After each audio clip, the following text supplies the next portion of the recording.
Hello नमस्कार, मैं हूं प्रशांत पांडे और आप देखना शुरू कर चुके हैं बात पते की। तू डाल डाल तो मैं पात पात। स्कैमर्स का भी यही हाल है। जनता स्कैमिंग के किसी एक तरीके के बारे में जागरूक होती है, अवेयर होती है और ये स्कैमर्स कोई नया रास्ता ढूंढ निकालते हैं आपको ठगने का। और इसी के बारे में है आज आपको खास जानकारी।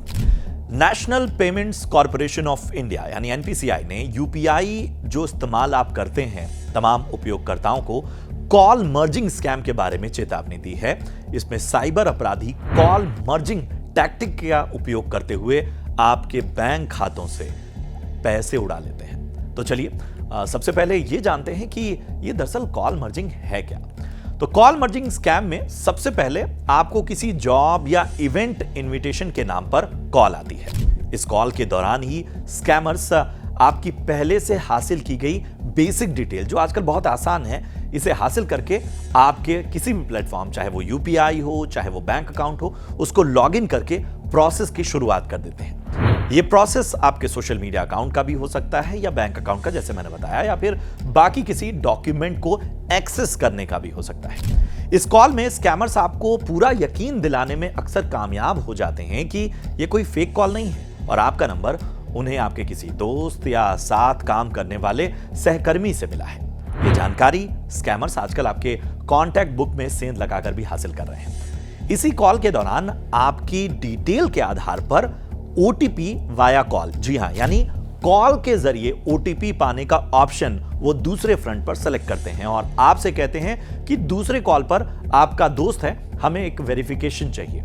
कॉल को आपको मौजूदा कॉल के साथ मर्ज करने के लिए कहा जाता है। जाहिर है जागरूकता की कमी यानी अवेयरनेस की कमी के चलते कई लोग आनन फानन में कॉल को मर्ज भी कर देते हैं और दूसरी तरफ आपका दोस्त नहीं बल्कि ओटीपी की जानकारी होती है जो स्कैमर्स भी दूसरी कॉल पर सुन रहा होता है।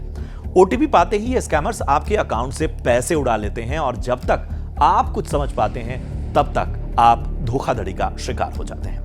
ऐसे में सवाल उठता है कि इस धोखाधड़ी से बचे कैसे। तो पहले तो हमने आपको अवेयर कर दिया कि ये काम कैसे करता है। तो पहली बात तो ये जान लीजिए कि इस तरह की कोई भी कॉल आती है और आपको कॉल मर्ज करने के लिए कहा जाता है तो बिल्कुल मत कीजिए, बीच में ही इस कॉल को एंड कर दीजिए।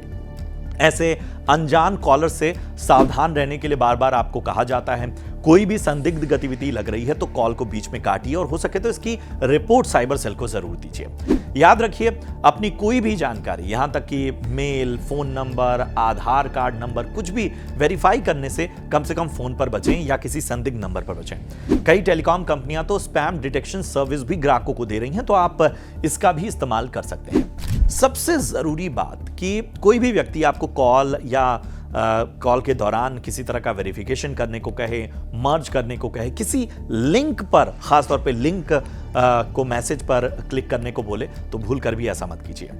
तो ये जो तमाम चीजें हैं और वक्त वक्त पर जो आपके पासवर्ड्स हैं, पिन्स हैं, बाकी डिटेल्स हैं, उनको थोड़ा बदलते रहिए।